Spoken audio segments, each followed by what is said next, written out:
Note: the following video depicts a specific configuration of the notebook. The same removal and replacement procedures apply to all configurations of the notebook.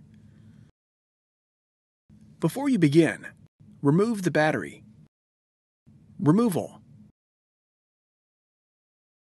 Remove the 3 4mm T8 Torx head screws from the battery bay that secure the hinge cover to the top cover.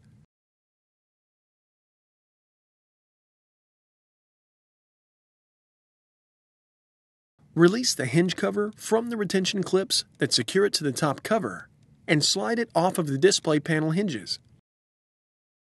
Remove the hinge cover. Replacement.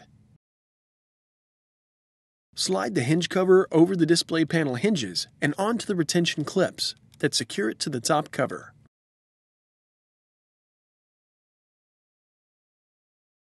Replace the 3 4mm T8 Torx head screws into the battery bay that secure the hinge cover to the top cover.